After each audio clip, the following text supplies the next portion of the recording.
Hello everybody, and this is a residential housing project update on April 1st, 2022, and this is a true and real video, not April's Fool joke. This update shows major developments in the residential housing project, which is financed by KB Homes. One of the major developments that I see is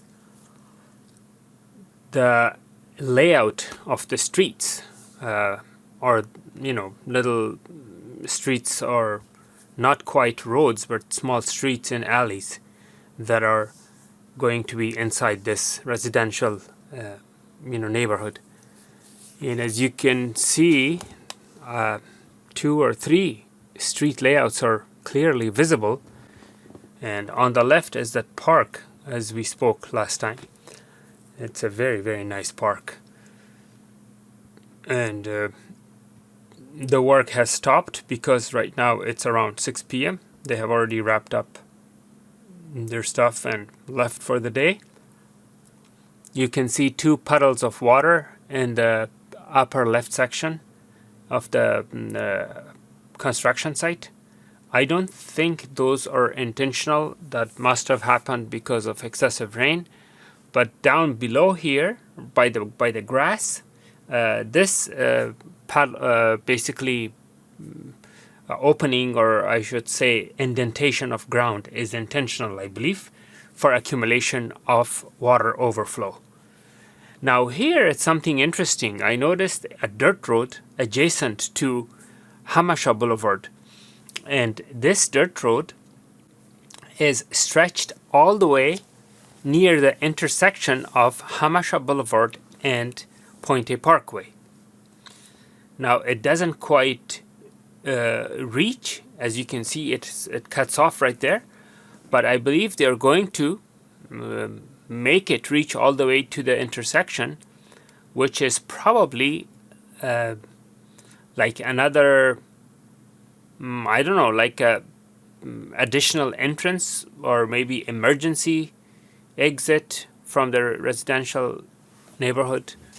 It does look like a good size road for a vehicle, but it is too narrow. I believe it's too narrow to be a two-way road. It might be a one-way road, like an exit type of thing, to exit from the residential housing neighborhood. As you can see to the right, that same dirt road is stretching forward, and it goes up and up the slope and enters the neighborhood. So that's why I'm thinking that this will be another entrance. Now this also could be a temporary road for construction vehicles, which upon completion of the project they might block the road and bulldozer dirt over it and put some kind of a vegetation or landscaping over it. Now this is the little shopping center with a gas station that every time when I create a video, I tell you guys what a nice restaurants it has, including a Vietnamese, a Mexican food, and of course they have Subway, and they have a nail salon. They have I believe a massage parlor, not to mention the gas station itself. Even okay, now here you can see these blue pipes, which appears to be sewage pipes or storm drainage pipes. And on the right you see that street layout. On the left you see another street layout. And right here is where I believe is going to be the storm drain pool, which is a requirement nowadays when you're building a house, that you need to make sure that all the excessive storm water is drained within a self-contained pool, so it doesn't spill over in the reservoir or other recycled drinking water and all that. So That's what I'm thinking this is. But we shall see. We shall see as the progress goes on, and we can see what this ends up being. This is the vegetation on the left is the preserved area, which is the Green Creek leading from the Sweetwater Springs. And down below is where I'm thinking that is one of the streets. And this curvature 90-degree angle is another street, I believe. I could be wrong, but that's what I'm thinking. And I don't know what this section is going to be, but it sure is not as complete as the other section that we just browsed through. But there is a manhole I see right there. And for those of you who just joined us and have no idea what this project is all about, this is a residential housing project with 3 communities in it.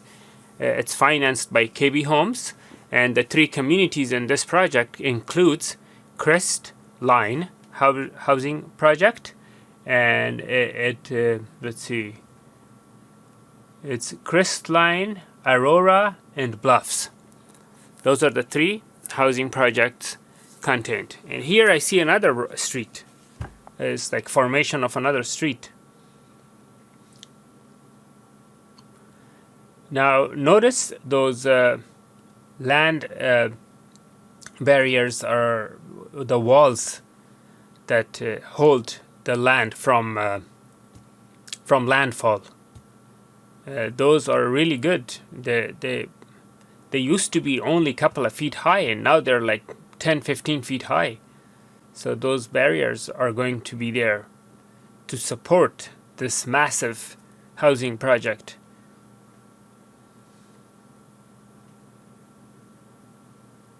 Now right here where you see this dirt coming down, I believe they're going to connect the 2 housing projects together. I could be wrong. There might be a bridge connecting the 2 housing projects together, but that's just my guess. I don't know.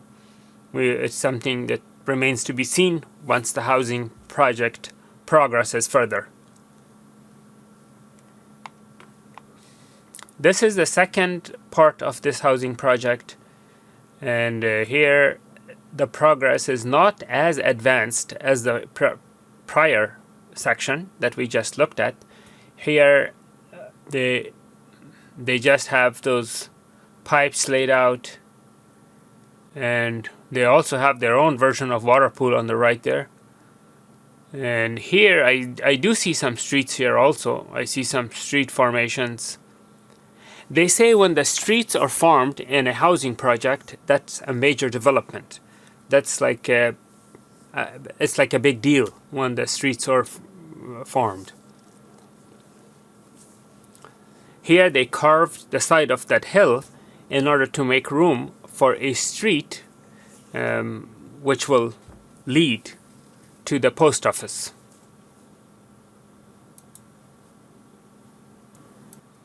This is the water pool, which I believe is also created to contain the storm drain and all that. Now this street gets attached to Avenida Bosques. Avenida Bosques is the street that leads all the way to by the post office, Austin Drive, the street Austin Drive. It leads all the way to Austin Drive. So notice this is going to be, by the way, I looked it up in the city maps. This is going to be public road, not private road.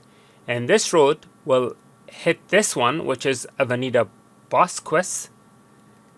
And it goes all the way down to the post office, which is the Austin Drive. Now this is the Aventine housing project, which is like 99% complete. And this is probably the last update I will be bringing from this housing project, because most homes have been already occupied. And I don't see any reason for additional updates in this area. It's to respect the residents' privacy. We won't be bringing additional updates since the project is 99% complete. Just four homes in the middle, you see they have the tiles that needs to be put in place, and other than those tiles, everything seems to be complete. Yeah, I see all the homes are complete. Now I do see that some of them need landscaping. They're just like dirt with no grass, but that's about it. Other than that, this housing project is ready for occupancy. And here is their version of water accumulation tub, storm drain, so to speak. Now, from this perspective, if you look, the building, white building up top is the post office, which is the Austin Drive post office. And the playground, I shouldn't say playground, the baseball field and football field above the post office, they are the high school, Monte Vista High School. And the mountain very, very far is Mount Helix. And the one to the left is Mission Trails. That's the one that's very, very far, like faded away. And if you pan to the left, this is Dictionary Hill. This is our good old famous Dictionary Hill, which is one of the most beautiful hills in Spring Valley. Now, this is the entire valley, which is called Spring Valley. And you look at the green lush around the lake. Look at all that green. Look at those. I mean, so we are so lucky and so blessed to live in this area. Now, this is a perspective, or I should say, in an angle of view of the beautiful scenery and beautiful Spring Valley that most of us don't see every day when we're driving at street levels. So I hope you enjoy this bird's eye view of our beautiful neighborhood. Now, if you notice, the little school on the left is a primary school, which you can, enroll your children to. That's a primary school right next to the Lannar homes.